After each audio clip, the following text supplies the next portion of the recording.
NDA ప్రభుత్వం అధికారంలోకి వచ్చినప్పటి నుంచి మహాత్మా గాంధీ జాతీయ గ్రామీణ ఉపాధి హామీ పథకాన్ని నిర్వీర్యం చేస్తున్నారని ఆంధ్రప్రదేశ్ రైతు కూలీ సంఘం రాష్ట్ర ప్రధాన కార్యదర్శి కర్ణాకుల వీరాంజనేయులు కేంద్ర ప్రభుత్వంపై తీవ్ర విమర్శలు చేశారు. జగ్గంపేట మండలం రామవరం గ్రామ పంచాయతీ పరిధిలోని రంగవల్లి నగర్లో నిర్వహించిన నిరసన కార్యక్రమంలో ఆయన పాల్గొన్నారు. ఈ సందర్భంగా మాట్లాడుతూ గ్రామీణ ప్రాంతాల్లో ఉపాధి అవకాశాలు తగ్గిపోవడంతో ప్రజలు తీవ్రమైన ఇబ్బందులు ఎదుర్కొంటున్నారని తెలిపారు. రవాణా, పారిశ్రామిక రంగాలకు ఆధారమైన వ్యవసాయ రంగాన్ని సంక్షోభంలోకి నెట్టివేశారని ఆరోపించారు. కేంద్రంలోని మోడీ, అమిత్ షా నాయకత్వంలోని బీజేపీ ప్రభుత్వం కార్మికులు, రైతులు, సామాన్య ప్రజలకు వ్యతిరేక విధానాలు అమలు చేస్తోందని విమర్శించారు. మహాత్మా గాంధీ గ్రామీణ పథకం ఏదైతే ఉందో ఆ పథకాన్ని రద్దు చేసి జీరామ్జీ పథకాన్ని ప్రవేశపెడతా ఉన్నారు కేంద్ర ప్రభుత్వం.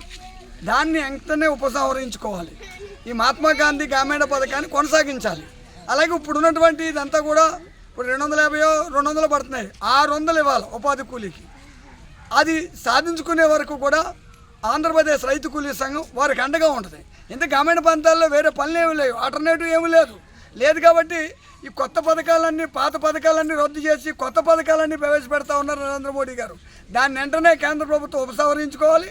ఈ మహాత్మా గాంధీ గ్రామీణ పథకాన్ని కొనసాగించాలని ఆంధ్రప్రదేశ్ రైతు కూలీ సంఘం ఈ సందర్భంగా డిమాండ్ చేస్తూ ఉంది. ఎందుకంటే ఇలా కాకినాడ జిల్లా జగ్గంపేట మండలం రంగవల్లి నగర్లో ఈ కొత్త పథకానికి వ్యతిరేకంగా పాత పథకాన్ని కొనసాగించాలంటూ నిరసన వ్యక్తం చేయడం ఈ సందర్భంగా